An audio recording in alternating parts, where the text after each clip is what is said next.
नमस्कार, मैं हूं प्रदीप पंड्या। सीएनबीसी आवाज की फाइनेंशियल लिटरेसी की मुहिम पहला कदम में आपका स्वागत है। पहला कदम के पिछले एपिसोड में हमने चर्चा शुरू की थी इंश्योरेंस की। हमें उम्मीद है कि इंश्योरेंस से जुड़ी तमाम जानकारियां आपको मिल गई होंगी। फिर भी अगर आपके जहन में कोई सवाल है तो आप हमें लिख सकते हैं सीएनबीसी आवाज के फेसबुक पेज पर या फिर हमारी वेबसाइट pehlakadam.in पर। आप एसएमएस के जरिए भी अपना संदेश हम तक पहुंचा सकते हैं। न केवल इंश्योरेंस बल्कि निवेश से जुड़ा कोई भी सवाल आप हम तक पहुंचा सकते हैं। तो चलिए आज बात करते हैं इंश्योरेंस से ही जुड़े एक नए टॉपिक पर। आज का हमारा टॉपिक है ट्रेडिशनल इंश्योरेंस पॉलिसीज। ये पॉलिसी कितनी तरह की होती हैं, ये कैसे काम करती हैं और इनसे आपको क्या फायदा हो सकता है, इस पर चर्चा के लिए हमारे साथ एक्सपर्ट के तौर पर मौजूद है सीएनबीसी आवाज के मार्केट एडिटर अनिल सिंघवी। अनिल, ये ट्रेडिशनल पॉलिसीज जो हम कह रहे हैं तो मतलब कुछ मॉडर्न भी होगा? बिल्कुल। जनरली ट्रेडिशनल पॉलिसीज में ये होता था कि इंश्योरेंस में हमने कुछ पैसा दिया है तो वापस कुछ मिले। वैसे पूरी दुनिया भर में इंश्योरेंस को सिर्फ और सिर्फ रिस्क के तौर पर देखा जाता है कि आपकी जोखिम कम करने के लिए आप इंश्योरेंस लेते हैं। लेकिन हमारी आदत तो ऐसी है ना, और खासतौर से पुराने लोगों की, हमने पैसा दिया तो वापस कुछ न कुछ कभी न कभी तो आना चाहिए। कि अगर चलिए डेथ हो गई और पॉलिसी में हमें क्लेम मिल गया तब तो ठीक, लेकिन नहीं हुई तो क्या। तो ट्रेडिशनल पॉलिसीज हम जनरली उन पॉलिसीज को कहते हैं जिसमें अगर आपका पीरियड खत्म हो गया, जिसने इंश्योरेंस करवाया उसकी डेथ नहीं भी हुई, तब भी उसको कुछ न कुछ तो मिले ताकि उसे ये नहीं लगे कि मेरा पैसा डूब गया। तो मुझे ऐसा लगता है कि हम जो मॉडर्न टाइप की पॉलिसी की बात करते हैं, जहां पर जो अर्निंग मेंबर है वो या तो जॉब में हो या प्रोफेशनल हो। अगर पुराने हिसाब से अगर आप का सोर्स ऑफ इनकम जमीन जायदाद, अपनी कोई पॉलिसी या कोई बिजनेस या प्रॉपर्टी है, तो वो तो बना रहने वाला है, वो किसी आदमी के साथ चला नहीं जाता। तो शायद उस नजरिए से लोग अब तक देखते रहे हों। लेकिन इनफैक्ट सारे के सारे सर्विस क्लास पे आप देखिए, ट्रेडिशनली हमारी पिछली पीढ़ी, हमारे और आपके घर में लोग ऐसी पॉलिसी लेते रहे जिसमें कुछ ना कुछ वापस जरूर आए। तो ये पॉलिसी तो अच्छी रिटर्न तो मिलता है। हाँ, लेकिन एक्चुअली उसमें इंटरेस्टिंग बात क्या है प्रदीप की, हम कैसे गिनते हैं। फर्ज करें मैंने कोई एक ऐसी पॉलिसी ली जिसमें मैं साल की 10,000 रुपए प्रीमियम भर रहा हूँ, ठीक है, 1 लाख रुपए का सम अश्योर्ड है, तो मेरी रिस्क कितनी कवर हुई? सिर्फ 1 लाख रुपए की। यानी कि उस पॉलिसी के पीरियड के दौरान डेथ होगी तो मुझे 1 लाख रुपए मेरे सर्वाइवर्स को मिल जाएंगे। लेकिन अगर मुझे अगले 10 साल तक 10,000 रुपए भरने, यानी कि मैंने 1 लाख रुपए भर दिए, अब इस पॉलिसी को इस तरह से बनाया जाएगा कि 5 साल बाद 25,000, 10 साल बाद 25,000, 15 साल बाद कुछ 50,000, उसके बाद कुछ और पैसा। तो होगा ये कि जितनी आप प्रीमियम दे रहे हैं कम से कम उतना पैसा तो आपको फिर से लौटा दिया जाएगा। तो जो इंश्योरेंस करवाने वाला आदमी वो ये समझता कि चलिए मैंने प्रीमियम जितनी दी उतनी तो मुझे रिटर्न आ गई।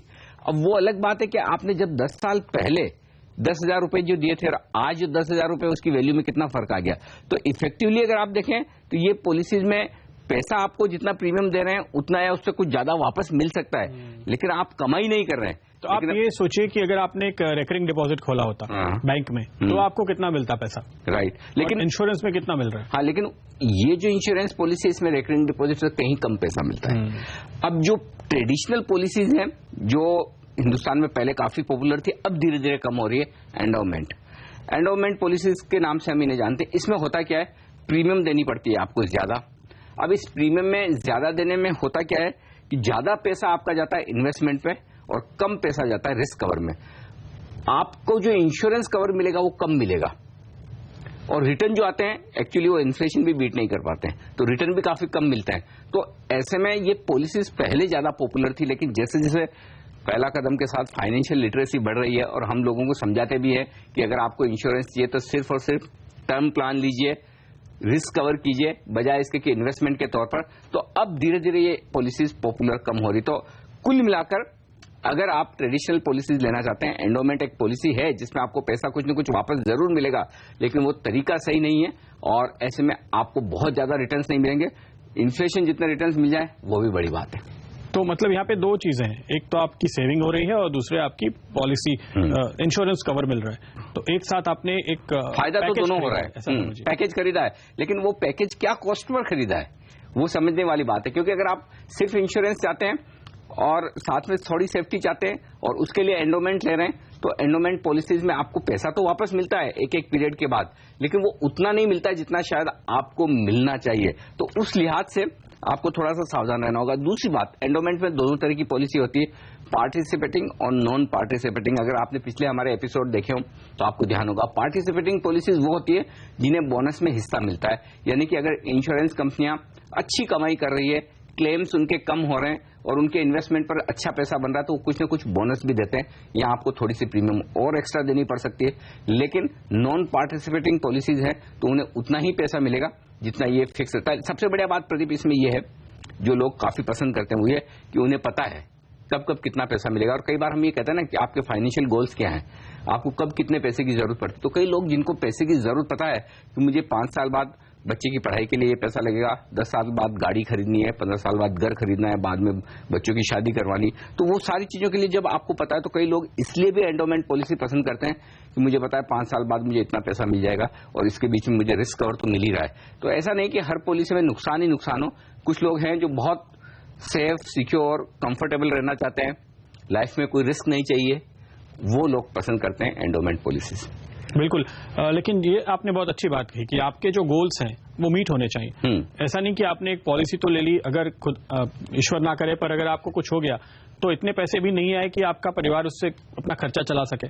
और अगर आप रहे और आपको फाइनली जब पैसा आया 20 साल के बाद, तो वो पैसा शायद आपकी 2 महीने की सैलरी के बराबर ही आ रहा हो उस समय, क्योंकि आपकी आमदनी लगातार बढ़ती जाती है। लेकिन ये बात सही है, ये पर्पस आपका एंडोमेंट पॉलिसी में पूरा हो जाता है, ये आपको कैलकुलेट करना चाहिए। हाँ, लेकिन उससे बेहतर तरीके हैं, उससे बेहतर पॉलिसीज हैं, उससे बेहतर रिस्क कवर करने के तरीके हैं और निवेश के तरीके हैं जो हम लगातार बता रहे हैं। इसलिए हम कहते हैं कि एंडोमेंट पॉलिसी उन लोगों के लिए जो बड़ा मतलब बहुत रिस्क लेना नहीं है, बहुत काम करना नहीं है, बहुत दिमाग लगाना नहीं है, एक पॉलिसी ले ली। अच्छा, इंश्योरेंस एजेंट्स के लिए ये पॉलिसी बेचना बड़ा आसान होता है प्रदीप, कि हम सर देखिए आप जितनी प्रीमियम भर रहे हैं उससे ज्यादा तो आपको वापस मिल ही रही ना, आपको 20 साल बाद इतने पैसे मिल जाएंगे। वो ये नहीं सोचते कि आज जो पैसे मैं लगा रहा हूं 20 साल बाद अगर मुझे उतने के उतने पैसे वापस मिल भी रहे तो फायदा क्या, 20 साल के मेरे रिटर्न कहां गए, और अगर रिटर्न मिल भी रहे तो नॉमिनल। तो वो चीज आप कैलकुलेट नहीं करते, आप ये सोचते हैं चलिए जितना पैसा लगाया उतना मिल गया और साथ में रिस्क कवर है। तो ये पॉलिसी बेचना इंश्योरेंस एजेंट के लिए सबसे आसान काम है। बिल्कुल, और अगर आप ये कैलकुलेशन करना चाहें बहुत ही आसान है। 8% ऑन एन एवरेज आज आपको एफडी पे मिलते हैं। 8% की दर से अगर आपने पैसे लगाए, कहीं जमा किए, तो 9 साल में वो डबल होते हैं। अब जैसे अनिल कह रहे हैं कि अगर आपने 10 साल तक 20 साल तक वो पैसे लगाए हैं तो आपके किसी भी बैंक की स्कीम में वो पैसे 2 बार डबल हो चुके होते। तो आपने 10,000 दिए और 10,000 वापस आए, इसका मतलब है आपको 30,000 रुपए का लॉस नुकसान हुआ है। बिल्कुल, ये कैलकुलेशन भी आपको जरूर करना चाहिए। अच्छा, कुछ और जो टाइप्स होती है, ये होल लाइफ पॉलिसी क्या होती है? ये बड़ी इंटरेस्टिंग पॉलिसी है और ये उन लोगों के लिए जो वाकई में अपने परिवार का भला चाहता है, क्योंकि इस होल लाइफ पॉलिसी में प्रदीप है क्या कि आपने प्रीमियम भर दी, एक निश्चित अवधि तक आपको प्रीमियम देनी पड़ेगी। फर्ज करिए कि आपकी उम्र 30 साल है, आपने 20 साल के लिए ये पॉलिसी खरीदी, तो 30 से लेकर 50 साल तक आपको प्रीमियम भरनी है।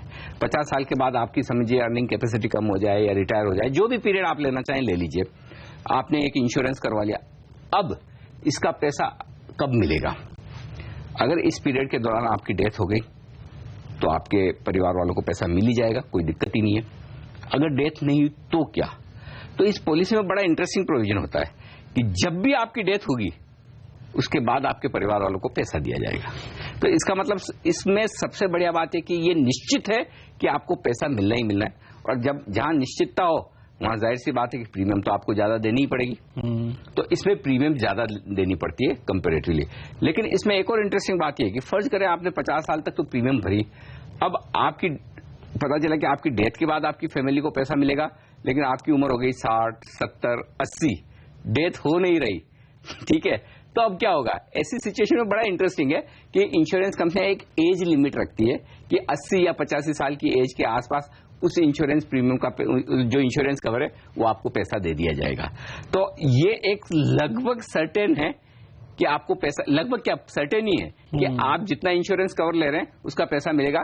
फर्क सिर्फ इतना है कि ये पैसा या तो आपको 80-85 साल की उम्र हो जाने के बाद आपको खुद को मिल जाएगा, क्योंकि उस समय इंश्योरेंस कंपनियां समझती है कि अब इन्हें दे देना चाहिए, या फिर दूसरा तरीका यह है कि आपकी डेथ इसमें कभी भी पहले हो जाए तो आपकी फैमिली को उतना पैसा मिल जाएगा। तो इसलिए होल लाइफ पॉलिसी भी काफी पॉपुलर है, लोग पसंद करते हैं कि नहीं, मेरे पीछे मेरे परिवार वालों को पैसा मिलना ही चाहिए। बिल्कुल, तो ये भी अच्छी बात है कि आपको एक ओल्ड एज में अगर आपके हाथ में पैसे आते हैं, जब तक आपके सारे कैलकुलेशन भी काफी गड़बड़ हो चुके होंगे, क्योंकि अगर आप इतनी लंबी उम्र तक जीते हैं तो आजकल के हिसाब से ये एक अच्छा आइडिया है। लेकिन इसमें एक ही नेगेटिव है प्रदीप, एक क्या दो नेगेटिव। पहला तो ये कि आपको प्रीमियम ज्यादा देनी होती है, और दूसरा नेगेटिव इसमें यह है कि आपको बहुत देर बाद पैसा मिलता है। तो अगर आप ये सोचें कि मैं प्लानिंग करके चलूं कि मुझे इतने साल बाद इतने पैसे की जरूरत होगी, तो फिर ये पॉलिसी उसके लिए नहीं है कि मुझे 10 साल बाद पैसा चाहिए, 15 साल बाद पैसा चाहिए, या 20 साल बाद पैसा चाहिए। तो ये पैसा आपको तभी और तभी मिल सकता है जब आप ये सोच लें कि इसकी जरूरत मुझे बहुत लेट पड़ेगी या नहीं पड़ेगी। ये मान के चलो कि ये पैसा मुझे मेरे परिवार वालों के लिए ही चाहिए, मेरे बाद ही चाहिए, तो ही ये पॉलिसी कारगर साबित होगी। बिल्कुल, क्योंकि आमतौर पे आप ये कहेंगे कि जब तक आपकी अर्निंग कैपेसिटी है, जब तक आप एक कमाऊ सदस्य हैं परिवार के, तब तक आपकी मौत से परिवार को असर पड़ता है, क्योंकि इनकम बंद हो जाती है। इतनी उम्र के बाद आपके बच्चे रिटायरमेंट पर पहुंच चुके होंगे, जैसे आपने कहा कि 85-90 साल अगर कोई होता है तो ये गोल वहां पे कारगर हो सकता है जहां पे मान लीजिए कि कोई वारिस नहीं है और जहां पे आपके परिवार की कुछ लायबिलिटीज बची रह जाती हैं। बिल्कुल, तो ये एक मदद के तौर पे बरकरार रह सकता है। हाँ, ये कर सकते हैं, और इसमें चाहें तो आप पीरियड शायद थोड़ा सा नीचे कर सकते हैं। जनरली इंश्योरेंस कंपनियां ये प्रेफर करती है कि 80 या 85 साल की एज हो जाए, उसके बाद में आपको उस प्रीमियम का उसका सम एश्योर्ड का भुगतान कर दिया जाए। लेकिन अगर आप चाहें तो उसको थोड़ा सा नीचे ला सकते हैं, 70 साल के आसपास की उम्र, 75 साल के आसपास की उम्र तक की पॉलिसी ले सकते हैं। लेकिन इसमें सबसे बड़ी बात जो ध्यान में रखनी चाहिए वो ये है कि आपको इंश्योरेंस प्रीमियम जो देनी है उसका पीरियड आपको बहुत अच्छे तरीके से पता होना चाहिए कि कब तक देनी है, कब तक आप काम करने वाले हैं, कब तक आप कमाई करने वाले हैं, वो आपको ध्यान में रखना जरूरी है। तो उल्टा हो जाएगा। हाँ, नहीं तो ऐसा होगा कि हायर एज में एक तो आपकी कमाई नहीं हो रही, ऊपर से प्रीमियम देनी है, और नहीं दी तो आपका पूरा पर्पज ही खत्म हो जाएगा कि आप अपनी डेथ के बाद या अपने हायर एज में पैसा जो बचाना चाहते हैं वो बचेगा नहीं। चलिए लेते हैं यहाँ पर एक छोटा सा ब्रेक।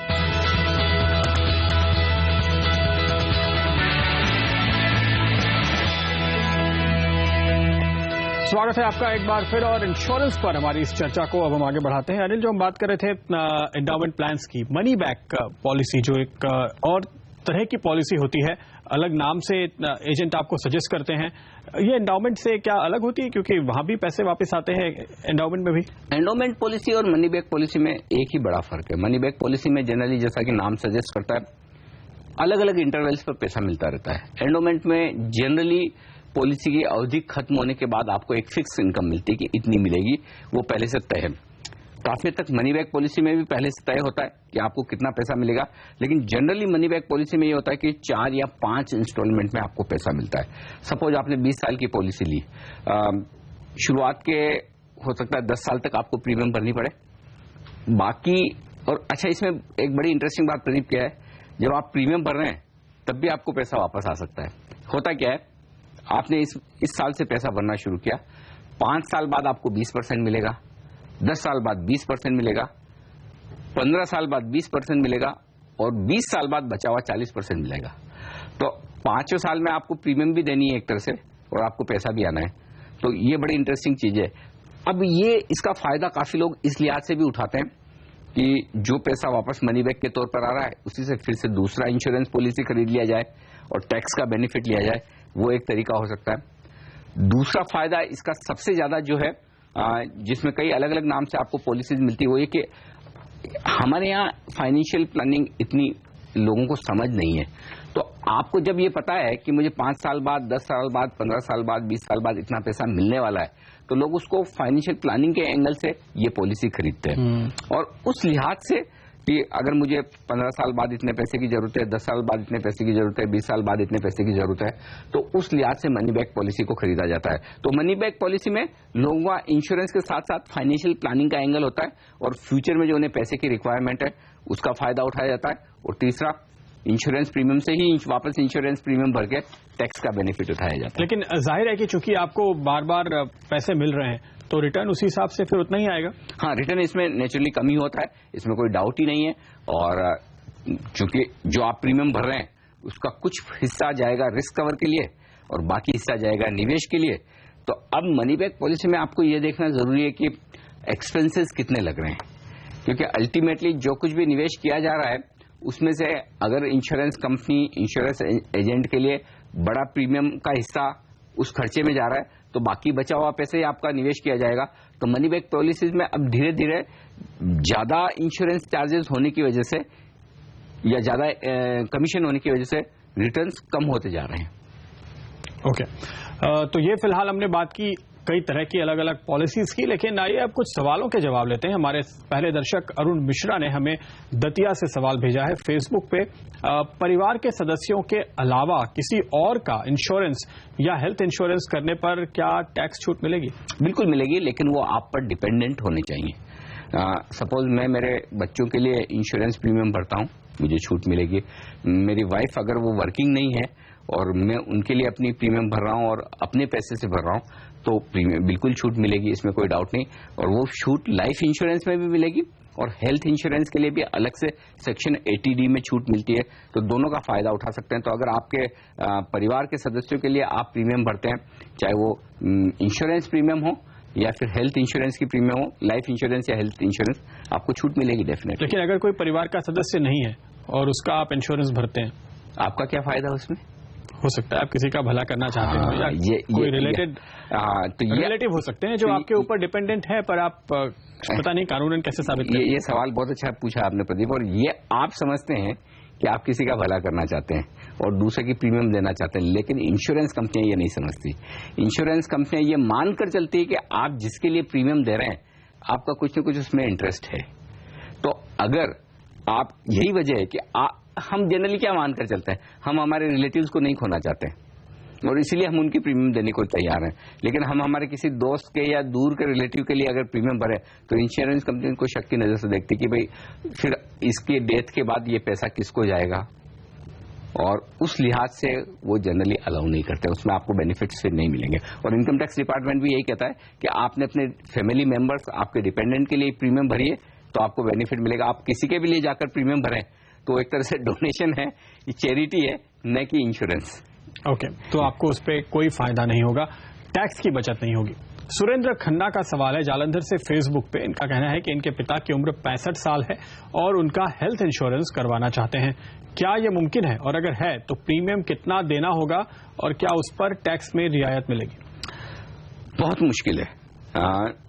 जहां तक मेरा ख्याल है और जहां तक मेरी नॉलेज है, जनरली 60 साल की उम्र के बाद हेल्थ इंश्योरेंस लेना बहुत ही मुश्किल है और बहुत ही कम कंपनियां, बहुत ही कम पॉलिसीज ऐसी होंगी जो 60 साल से ऊपर की एज में हेल्थ इंश्योरेंस नया देती है।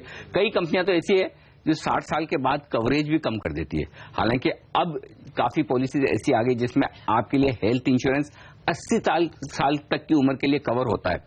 लेकिन हायर एज में पहली बात, अब अगर आप लेंगे भी तो आपको इतनी ज्यादा प्रीमियम देनी पड़ेगी कि आपको लगेगा कि इससे तो बढ़िया है कि जब मैं कभी बीमार हो जाऊं और अगर मुझे जरूरत पड़ जाए, अनलेस कि आप श्योर हैं कि मुझे क्लेम करना ही है।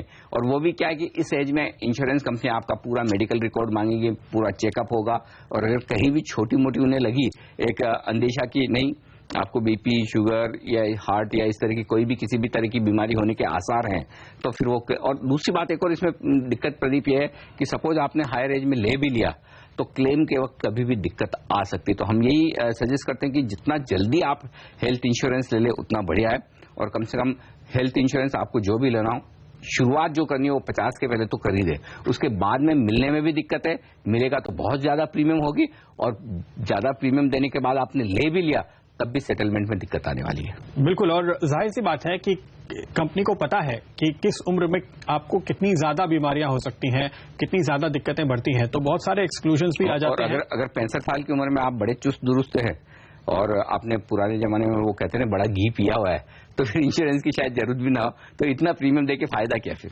और चूंकि उस वक्त जब एक्सक्लूजन्स अगर लगाए जाते हैं कि कुछ चीजें आपको नहीं मिलेंगी या कुछ चीजों पर बेनिफिट आपको 4 साल 5 साल के बाद मिलेगा, तो जिस वक्त आपको जरूरत है हो सकता है आपको क्लेम ही ना मिले। तो ये सब कुछ देखने के बाद, समझने के बाद, और जैसे कि अनिल कह रहे हैं आपको खुद की अपनी सेहत या आपके डिपेंडेंट की, जिसका आप इंश्योरेंस कराना चाहते हैं, उनकी सेहत को और इन सारी चीजों को ध्यान में रखना चाहिए। तो मिलता भी है तो सोच समझकर और सारे डिटेल्स देख कर ही आप लें, क्योंकि हमेशा हेल्थ इंश्योरेंस या मेडिक्लेम में ये चीजें होती हैं कि कई सारे बेनिफिट्स आपको कुछ सालों के बाद मिलते हैं, जिसकी चिंता आपको 30, 35, 40 साल तक भी शायद ना हो, लेकिन 60-65 की उम्र में ये 5 साल बहुत बहुत बड़ा वक्त होता है। हो सकता है उसी दौरान आपको जरूरत पड़े, सही है, और तब आपको क्लेम ना मिले।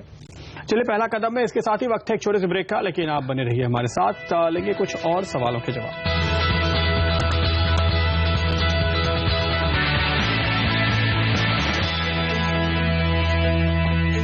स्वागत है आपका ब्रेक के बाद एक बार फिर, और सवाल जवाब का सिलसिला आगे बढ़ाते हैं। अतुल चौरसिया हमारे साथ जुड़े हैं, उन्नाव यूपी से, और फेसबुक पे उन्होंने अपना सवाल डाला है। सवाल इनका यह है अनिल कि डीमैट अकाउंट और ट्रेडिंग अकाउंट में क्या फर्क है।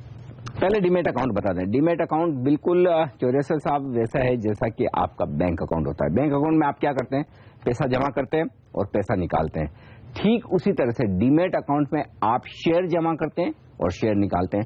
अब बैंक अकाउंट तो आप बैंक में खुलवा सकते हैं, लेकिन डीमैट अकाउंट में थोड़े से ऑप्शन आपके पास ज्यादा है। डीमैट अकाउंट आप कई सारे बैंक्स में खुला सकते हैं, क्योंकि लगभग आजकल हर बैंक डीमैट अकाउंट की फैसिलिटी देता है, लेकिन इसके साथ साथ डीमैट अकाउंट हर एक ब्रोकर के यहां भी आप खुला सकते हैं। तो बेहतर यह है कि जिस ब्रोकर के साथ आप ट्रेडिंग कर रहे हैं वहां पर डीमैट अकाउंट खुलाएं। अब आपका दूसरा जो प्रश्न है कि ट्रेडिंग अकाउंट क्या है। ट्रेडिंग अकाउंट वो अकाउंट है जो आपको किसी न किसी ब्रोकर के साथ खुलवाना पड़ता है, और उसमें आप क्या कर सकते हैं, कोई भी शेयर आप खरीदना और बेचना चाहते हैं तो फिर आप उस ट्रेडिंग अकाउंट के जरिए बेच सकते हैं। अब ट्रेडिंग अकाउंट और डीमैट अकाउंट का कोरिलेशन बता दूं। जब आप कोई शेयर खरीदते हैं तो आपको ब्रोकर को पैसा देना होता है, वो आप अपने बैंक अकाउंट से उनको पैसा ट्रांसफर करते हैं या चेक देते हैं। जब शेयर खरीद लेते हैं, आपके पैसे देने के बाद जो शेयर आता है वो आपके डीमैट अकाउंट में जाता है। जब आप शेयर बेचते हैं तो पहले आपको अपने डीमैट अकाउंट से शेयर ट्रांसफर करना होता है ब्रोकर के अकाउंट में, और उसके बाद ब्रोकर आपको पैसा देता है जो आप अपने बैंक अकाउंट में या तो ट्रांसफर कर लें या चेक ले लें। तो डीमैट अकाउंट तो एकदम ठीक उसी तरह से ऑपरेट करता है जैसे बैंक अकाउंट ऑपरेट करता है।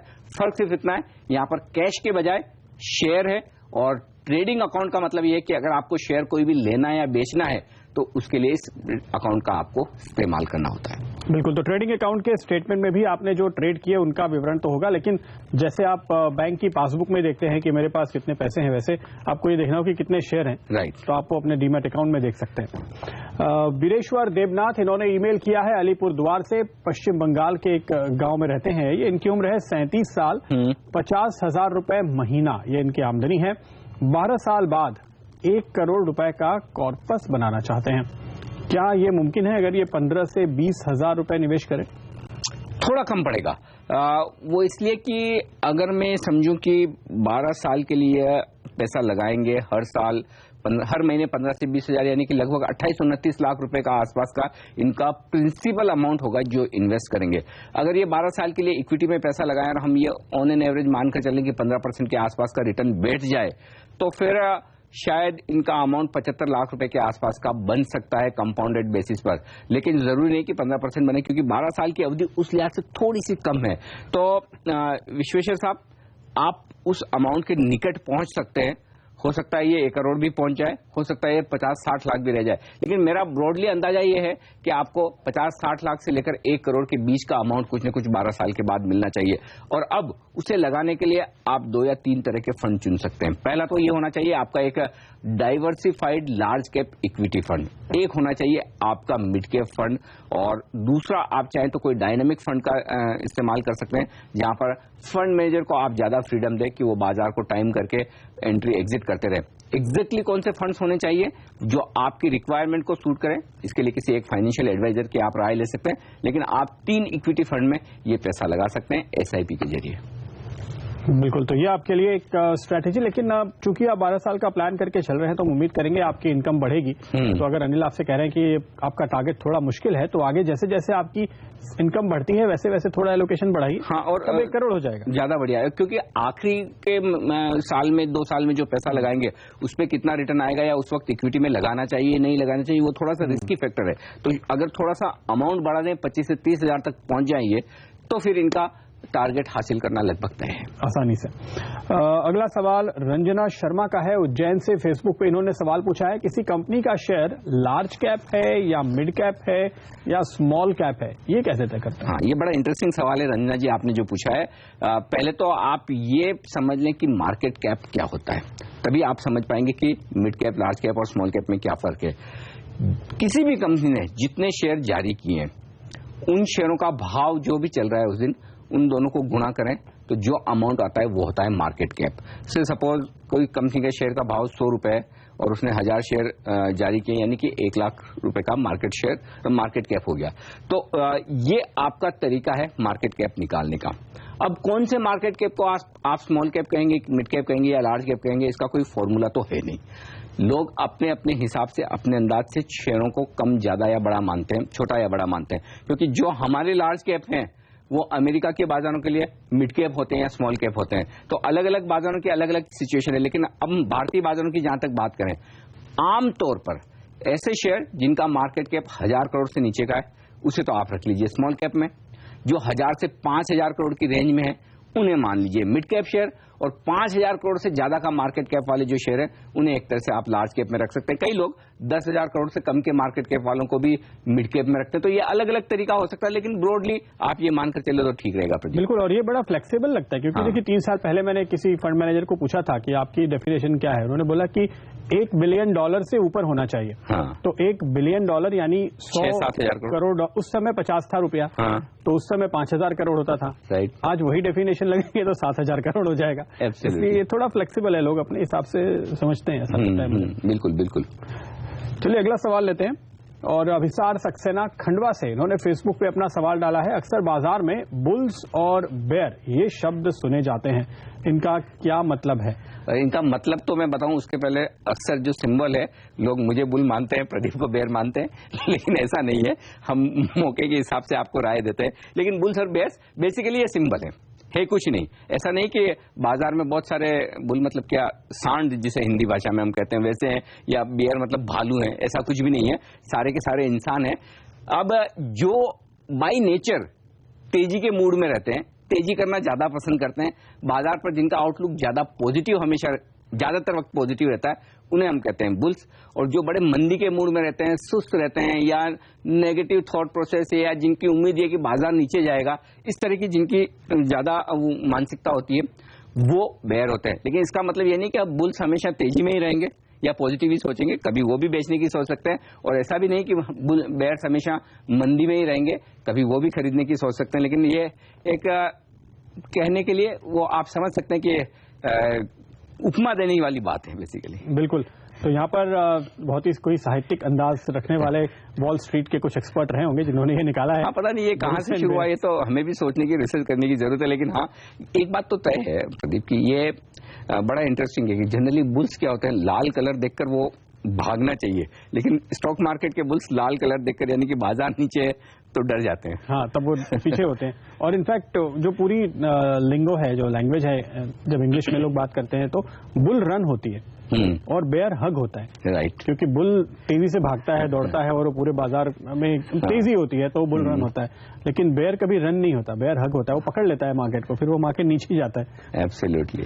तो ये इंटरेस्टिंग तरीके हैं बात करने के। अगला सवाल लेते हैं, लेकिन हम कीर्ति अय्यर भोपाल से, फेसबुक पे इन्होंने सवाल डाला है, इनके पास एक मुश्त 1.5 लाख रुपए हैं और अपनी बेटी के नाम निवेश करना चाहती हैं कीर्ति जी। 15 साल का नजरिया है, कहाँ निवेश करना चाहिए? 15 साल तो इक्विटी, 15 साल के लिए डेफिनेटली इक्विटी, इसमें कोई सवाल नहीं। और 1.5 लाख रुपए चूंकि एक मुश्त है और अपनी बेटी के लिए करना चाहते हैं, तो मुझे लगता है कि 2 से 3 फंड, जो हमने अभी जो विश्वेश्वर नाथ जी को हमने बताया था 12 साल के लिए, तो 12 साल और 15 साल में कोई फर्क ज्यादा है नहीं। फर्क सिर्फ इतना है, वो हर महीने डालना चाहते हैं, इनके पास एक मुश्त रकम है, तो बेहतर है आप अपनी एक मुश्त रकम 3 फंड में, 4 फंड में ब्रेक कर लें और अभी डाल दें। ज्यादा सोचने की जरूरत नहीं है। बहुत ज्यादा टाइम करना चाहते हैं तो थोड़ा अभी डाल दें, थोड़ा चाहे तो 1-2 महीने का और इंतजार कर लें कि बाजार अगर नीचे जाए। अदरवाइज मुझे नहीं लगता कि कोई 15 साल के व्यू से टाइम करने की जरूरत है। ये अच्छे लेवल से पैसा निवेश कर दीजिए। और अनिल, जो पिछली बार सवाल के जवाब में बोल रहे थे कि अगर आपको ठीक 15 साल के बाद पैसों की जरूरत है, तो ये जो आपने 3 फंड लिए हैं, उनमें से एक 12 साल के बाद रिडीम करना शुरू कर दीजिएगा और डेट फंड में या एफडी में शिफ्ट कर दीजिएगा। आखिरी दिन तक इंतजार नहीं करना है। हाँ, तो आखिरी जब आपको पैसे चाहिए उसके पहले 2 या 3 साल पहले जब भी मार्केट में अच्छी तेजी दिखाई दे उस वक्त आपको रिडीम थोड़ा थोड़ा करते रहना चाहिए ताकि आपके पैसे अचानक से फंस ना जाएं, क्योंकि बाजार कभी कभी तेजी से गिर जाता है। जैसे कि आप अगर 2015 का ही उदाहरण लें तो हमने 30,000 भी देखा और 23,000 भी देखा सेंसेक्स में। वक्त है फिलहाल एक छोटे से ब्रेक का, लेकिन ब्रेक के बाद लेंगे कुछ और दर्शकों के सवाल।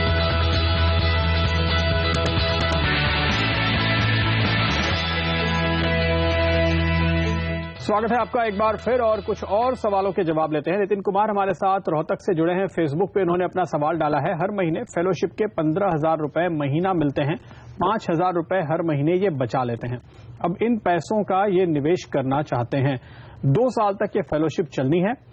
इसका मतलब कि 5,000 रुपए महीना 2 साल तक 24 महीने तक ये निवेश कर सकते हैं और उसके बाद 10 साल तक निवेशित रहेंगे, ऐसा इनका नजरिया है। तो मैं ये समझता हूँ कि ये यंग उम्र के होंगे, क्योंकि 15,000 रुपए की फेलोशिप मिल रही है। शायद 25-26 साल के हों, कम से कम 30 से तो नीचे ही होंगे। हाँ, तो 25 का अंदाजा ज्यादा सही होगा मेरे ख्याल से। और इसके बाद आप ये भी मान सकते हैं कि चूंकि इनको फेलोशिप मिली हुई है तो बाद में एक अच्छी नौकरी भी मिलेगी और इनको इन पैसों की तुरंत जरूरत तो नहीं पड़ेगी। 10 साल तो वैसे भी ये कह ही रहे हैं। हाँ। तो नितिन जी, आपके लिए राय बेहद साफ है, बहुत सोचने की जरूरत नहीं है। 1 या 2 फंड, वैसे एक भी लेंगे तो चलेगा, नहीं तो 2 फंड ले लीजिए इक्विटी के, दोनों में 2,500 की एसआईपी कर लीजिए। एक फंड लीजिए लार्ज कैप डाइवर्सिफाइड फंड और दूसरा ले लीजिए मिड कैप फंड, जहां पर आप पैसा लगा लीजिए, 2 साल के लिए एसआईपी कर लीजिए। बेस्ट है, कुछ सोचने की जरूरत नहीं। चलिए अगला सवाल लेते हैं गोवर्धन झा का, पटना से। फेसबुक पे इन्होंने अपना सवाल डाला है, जानना चाहते हैं सिक्योरिटीज ट्रांजैक्शन टैक्स STT क्या है और ये कैसे तय किया जाता है। ये बड़ा इंटरेस्टिंग सवाल है। STT, अगर आप स्टॉक मार्केट में कोई भी ट्रांजैक्शन करते हैं तो उस ट्रांजैक्शन पर आपको STT देना होता है, यानी सिक्योरिटी ट्रांजैक्शन टैक्स। अब ये टैक्स क्या है? ये टैक्स इसलिए लिया जाता है, पहले सरकार कैपिटल गेन टैक्स लगाती थी, शॉर्ट टर्म भी और लॉन्ग टर्म भी। जब सरकार ने यह डिसाइड किया कि long term capital gain tax को कर दिया जाए 0 फ्री, यानी कि पहले जो लगता था 10% का वो 0 कर दिया। उसके बदले में उन्होंने क्या किया कि जब आप शेयर खरीदते हैं तो STT आपको देना पड़ता है, ठीक है। तो उसकी भरपाई करने के लिए सरकार ने STT की शुरुआत की। उसके बाद क्या हुआ? उसके बाद जो वायदा कारोबार के आपके ट्रेड्स हैं, F&O ट्रेड्स, वहां पर भी STT लगना शुरू हुआ। तो बेसिकली जैसे ही आप ट्रेड करते हैं आपको सिक्योरिटीज ट्रांजैक्शन टैक्स देना पड़ता है। ये बहुत नॉमिनल होता है, 1% का भी 10वां हिस्सा या उससे कम होता है।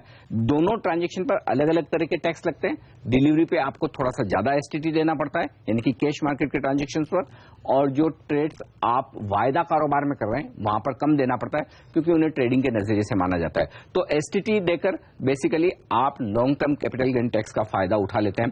Short term capital gain tax भी इसीलिए 15% लगता है। तो जो जनरली अगर समझिए आपकी tax slab, individual tax slab 30% highest level पर है, फिर भी आपको लॉन्ग टर्म कैपिटल गेन 0 देना पड़ेगा, शॉर्ट टर्म सिर्फ 15 देना पड़ेगा। तो उसकी भरपाई करने के लिए सरकार पहले से ही, और इसमें प्रदीप इंटरेस्टिंग बात है, आपकी कमाई हो ना हो, सरकार की कमाई निश्चित होगी। तो यही है, हाँ, कि उन्हें तो जैसे आपने ट्रेड किया सरकार की कमाई होगी, तो वही देगा जिसको गेन होगा। हाँ। लेकिन STT वो भी देगा जिसको लॉस। STT किसी भी सिचुएशन में देनी ही देनी। और इसके बाद भी आप अगर शॉर्ट टर्म में निकल गए तो शॉर्ट टर्म का टैक्स और लगेगा, 15% और लगेगा। और अगर आपने 1 साल रखा तो आपको लॉन्ग टर्म फिर तो टैक्स न देना पड़ेगा। और अच्छा, एक और इंटरेस्टिंग बात यहाँ पर साथ में बता दूं, कई बार क्या होता है कि जनरली ओपन ऑफर होते हैं, बाय बैक, डीलिस्टिंग के, उसमें लोग शेयर टेंडर करते हैं। अब वहां पर क्या है, जब आप टेंडर करते तो STT नहीं लगती। तो long term capital gain tax का बेनिफिट अगर आपको उठाना है तो STT देना जरूरी है। और तब कई लोग फिर क्या करते हैं, टैक्स बचाने के लिए जिन्होंने लंबे समय से शेयर लिए वो मार्केट में ही बेच देते हैं, ताकि STT थोड़ी सी लग जाए और long term capital gain tax पूरा बच जाए। बिल्कुल, तो ये आपको ध्यान में रखना स्मार्ट टैक्स प्लानिंग है। बिल्कुल, आप कभी भी किसी ऑफर में कंपनी को शेयर टेंडर करेंगे अगर बाई बैक के तहत, तो वहां पे टैक्स लगेगा। अगर आप उसके पहले बाजार में बेच के निकलेंगे तो केवल STT लगेगा, लेकिन लॉन्ग टर्म कैपिटल गेन नहीं लगेगा। संजय बंसल अगला सवाल दतिया से पूछ रहे हैं फेसबुक पे। इनके पास 5 लाख रुपए है, निवेश करना चाहते हैं 5 साल के लिए, लेकिन बाजार का जो हाल है उसमें क्या करना चाहिए, तो क्या SIP कर लें? अच्छा, ये बहुत अच्छा सवाल है। अच्छा, इन्हें खुद ही बाजार के हाल से डर लग रहा है कि बाजार का जो हाल है उसमें क्या करें। और यही एक बंसल साहब सबसे सही टाइम है कि जब बाजार का हाल आपको खराब लग रहा हो तभी तो पैसा लगाना चाहिए। तो आपके सवाल में ही आपका जवाब छुपा हुआ है। अब मैं आपको SIP की राय तो दे देता जब आप ये कहते हैं कि मुझे हर महीने कुछ न कुछ पैसा लगाना है। अब जब ये 5 लाख रुपए आपके पास पड़े ही हैं तो फिर इतना सोचने की जरूरत नहीं। आप अब चूंकि इन्होंने पीरियड 5 साल का दिया है, राइट, दिक्कत वही है कि 5 साल में इस वक्त इनको अच्छा पैसा बन पाएगा या नहीं। तो उसका एक तरीका है, अगर आप 10 साल का व्यू बोलते हैं तो मैं आपको सीधा कहता कि इक्विटी में डाल दीजिए, सोचने की जरूरत नहीं। अब यहां पर आप एक काम कर सकते हैं और वो ये कि बैलेंस फंड में पैसा लगा दें, जहां पर आपको 60% 70% के आसपास इक्विटी मिलती है और 30 से 40% फिक्स इनकम डेट इंस्ट्रूमेंट होते हैं। वो मैं क्यों कह रहा हूं, इक्विटी के वैल्यूएशन आकर्षक है करेक्शन होने के बाद, तो नीचे की रिस्क कम है, मैं ये नहीं कह रहा कि नहीं है, कम है। दूसरी तरफ रुपया जो कमजोर हुआ है, बॉन्ड यील्ड्स भी थोड़े बढ़ गए। अब आगे चलते हुए रेटें तो ब्याज दरें तो घटेंगी, जब घटेंगी तो उसका भी फायदा होगा। तो इस वक्त दोनों ही एसेट क्लास में पैसा लगाने का वक्त तो सही है, थोड़ा नीचे जा सकते हैं। तो आप अगर एक अच्छा बैलेंस फंड चुनेंगे ना तो आपके लिए 5 साल में बढ़िया रिटर्न आने के चांस है। तो प्रदीप, मुझे लगता है बैलेंस फंड ठीक रहेगा इनके लिए। बिल्कुल, तो ये दोनों तरफ का फायदा उठा सकते हैं। लेकिन एक और भी कुछ ऐसी स्कीमें चलती हैं जहां पे आप एक मुश्त रकम लगाते हैं लेकिन फंड आपको 1 साल के अंदर धीरे धीरे वो पैसे इन्वेस्ट करते हैं, इसमें आपको ट्रांसफर करने का मौका होता है। बिल्कुल, वो चाहें तो वो भी एक ऑप्शन ले सकते हैं जिसमें कि डायनामिक तरीके से आपका पैसा फिक्स इनकम में से यानी कि लिक्विड फंड या शॉर्ट टर्म फंड में से इक्विटी में शिफ्ट होता दिखे। लेकिन जैसे जैसे फिर पीरियड कम होगा, चूंकि ये 5 ही साल की बात कर रहे हैं, इसलिए मेरा ये मानना है कि बैलेंस फंड ज्यादा ठीक रहेगा। अभी पैसा लग जाएगा, इक्विटी और डेट दोनों में तेजी होने की उम्मीद है। यहां से नीचे की रिस्क है लेकिन कम है, ऊपर जाने की गुंजाइश ज्यादा है। तो 4 साल के बाद आपको पैसा निकालना भी शुरू कर लेना है। बंसल साहब, ये ध्यान रखिएगा। बिल्कुल, अगर आपको पैसों की जरूरत है और आपके पैसे सारे के सारे शेयर बाजार या इक्विटी लिंक्ड फंड्स में हैं, तो जब आपको जरूरत पड़ रही है उसके पहले साल 2 साल पहले से प्लानिंग शुरू कीजिए। सिस्टमैटिक विड्रॉवल भी कीजिए, केवल जैसे आप सिस्टमैटिक इन्वेस्टमेंट करते हैं, SIP करते हैं। राजू कुमार भोपाल से इन्होंने अपना सवाल हमें दिया है फेसबुक पे। इनका मैसेज है, आपके चैनल पे अक्सर एक टर्म सुनाई देता है टेक्निकल और एक टर्म फंडामेंटल। तो हाँ, ये दोनों बड़े इंटरेस्टिंग है। चूंकि टेक्निकल मेरे से ज्यादा प्रदीप अच्छे तरीके से जानते हैं और वो कई बार आपने शो में देखा भी होगा कि वो चार्ट्स देखकर समझाते हैं। तो प्रदीप, पहले आप बताएं टेक्निकल एनालिसिस क्या होता है, फिर मैं फंडामेंटल एनालिसिस बताता हूँ। टेक्निकल एनालिसिस अगर आप बिल्कुल साफ शब्दों में समझना चाहें तो जैसे अनिल ने कहा कि जो भी चार्ट देखकर एनालाइज करते हैं वो टेक्निकल एनालिसिस होता है। लेकिन चार्ट देखकर, कुछ लाइनें देखकर और ग्राफ देखकर आपको कैसे पता चलता है कि मार्केट में तेजी है या मंदी, इसका जवाब यह है कि आप 2 चीजें खास तौर पे देखते हैं। एक तो प्राइस मूवमेंट, और इस प्राइस मूवमेंट के पीछे वॉल्यूम कितना आया या नहीं आया। ये 2 चीजें आपको बताती हैं। जाहिर है कि जब किसी शेयर में खरीदारी होती है तो शेयर ऊपर जाता है और वॉल्यूम बढ़ता है। अगर किसी शेयर में बिकवाली होती है और साथ में वॉल्यूम भी आता है, इसका मतलब है कि बड़े निवेशक इसको बेचकर निकल रहे हैं। तो ये चीज मोटे तौर पे क्या बताती है कि मनी फ्लो किधर जा रहा है। जब बाजार में या किसी स्टॉक में पैसे आते हैं तो वो टेक्निकली आपको ब्रेकआउट देता है, और ऐसे ही जब बाजार में किसी स्टॉक में या इन जनरल पूरे बाजार से पैसे निकलते हैं तो उस स्टॉक के चार्ट में या पूरे निफ्टी में आपको ब्रेक डाउन दिखाई देता है। तो वो सिग्नल होता है, हम कहते हैं कि यहाँ पे तेजी या मंदी है। बिल्कुल, यानी कि प्राइस और वॉल्यूम अब तक जो हुआ है, पास्ट में जो प्राइस और वॉल्यूम हुआ है, उसके बेसिस पर फ्यूचर का प्रोजेक्शन करने की कोशिश चार्ट्स के द्वारा की जाती है, उसे टेक्निकल एनालिसिस कहते हैं। अब आइए फंडामेंटल एनालिसिस पर। अच्छा, टेक्निकल एनालिसिस की ज्यादा अहमियत इसलिए कि अगर आप शॉर्ट टर्म ट्रेडर हैं, अगर आप मार्केट के मूवमेंट को या किसी शेयर के मूवमेंट को पकड़कर ट्रेड करना चाहते हैं तो फिर उनके लिए ज्यादा अहमियत है। यानी no doubt long term investors के लिए भी काम किए, लेकिन शॉर्ट टर्म ट्रेडर्स को तो टेक्निकल एनालिसिस करना ही चाहिए। शॉर्ट टर्म तो उसके बिना हो ही नहीं सकता। हालांकि ऐसे भी निवेशक हैं जिन्होंने 2010 में जब तेजी हो गई थी वापस से, उस समय प्रेडिक्ट किया था कि 2016 में अगला बॉटम बनेगा। तो उनके भी अपनी टेक्निक्स हैं जो कि एलियट वेव कही जाती है। यानी कि प्राइस और वॉल्यूम के साथ टाइम साइकिल की भी टेक्निकल चार्ट्स में प्रेडिक्शन की गुंजाइश है। तो बेहतरीन ये एक जिसे कह सकते हैं कि एनालिसिस की तरीका है जिसमें आपको बिना कुछ मार्केट के बारे में ज्यादा जाने समझे भी आप ठीक ठाक एनालिसिस काफी हद तक सही तरीके से भी कर सकते हैं। तो टेक्निकल एक्सपर्ट्स की अपनी एक काबिलियत होती है। जहां तक फंडामेंटल एनालिसिस का सवाल है, उनका सिंपल एक ही तरीका है, मार्केट या फिर कोई कंपनी, उसको किस तरह से वैल्यू किया जाए, क्या उसमें और आगे जाने की या बढ़ने की गुंजाइश है या नहीं। तो सपोज आप कंपनी की बात करें तो कंपनी में लोग क्या देखते हैं, कंपनी का कारोबार कैसा है, आगे कंपनी किस तरह का प्रोजेक्शन कर सकती है, किस तरह की सेल्स और प्रॉफिट दिखा सकती है, एक्सपांशन प्लान कैसे है, ये इंडस्ट्री कैसी है, जिन क्लाइंट्स को कंपनी अपना कारोबार जिनके साथ करती है वो आगे किस तरह से करेंगे। इसके अलावा कंपनी ने कितना कर्जा ले रखा है, उसको कर्जे को चुकाने की, उसका इंटरेस्ट चुकाने की कंपनी की कितनी काबिलियत है, मैनेजमेंट का ट्रैक रिकॉर्ड कैसा है, मैनेजमेंट की बाजार में साख कैसी है, क्रेडिबिलिटी कैसी है। तो फंडामेंटल एनालिसिस वो क्या कहेंगे, मतलब इतना लंबा चौड़ा है कि उसमें आप जितना ज्यादा घुसे उतना कम है। तो बेसिकली आइडिया ये है कि क्वालिटी के बेसिस पर किसी शेयर को चुनने की और उसमें निवेश करने की जो एक राय बनती है उसे फंडामेंटल एनालिसिस कहते हैं। और अगर यही राय आप मार्केट पर बनाना चाहें तो आप ये देखेंगे इकोनॉमी कैसी है, सरकार कैसा काम कर रही है, ग्लोबल हालात कैसे हैं, कितना पैसा विदेशी निवेशक लगा रहे हैं। सेम उसी तरह से कंपनी में देखेंगे तो कितना पैसा प्रमोटर्स ने लगाया, कितना पैसा फंड ने लगाया। तो 50 ऐसे फैक्टर्स हैं जिनके बेसिस पर आप फंडामेंटल एनालिसिस करते हैं। ये थोड़ी सी मुश्किल काम है और इसमें लोगों का अंदाजा सही होने की वही बात है कि बहुत ज्यादा परफेक्शन होगा या नहीं कहना मुश्किल है।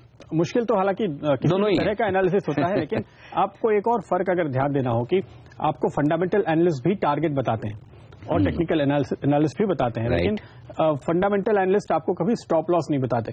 तो अगर आप जो ये स्टॉप लॉस पूछते हैं कई बार, तो आपको ध्यान रखना चाहिए कि केवल टेक्निकल एनालिस्ट ही बता सकता है। फंडामेंटल एनालिस्ट कभी ऐसे नहीं कहते कि इस लेवल के ऊपर तेजी होगी या इस लेवल के नीचे मंदी होगी। वो आपको एक 6 महीने या साल भर का टारगेट दे देते हैं आज के वैल्यूएशन को देख के आगे। एक चीज जो कॉमन है, और अब देखिए कि हिस्ट्री को फंडामेंटल एनालिस्ट भी देखते हैं। जब कई बार हमने ये समझने की कोशिश की कि आपने ये टारगेट कैसे दिया, तो फंडामेंटल एनालिस्ट क्या कहते हैं कि हमने ईपीएस तो प्रोजेक्शन से, जैसे आपने कहा, पूरा रिसर्च करके कैलकुलेट की कि अगले साल इस कंपनी का इतना मुनाफा आएगा, इतनी ईपीएस आएगी।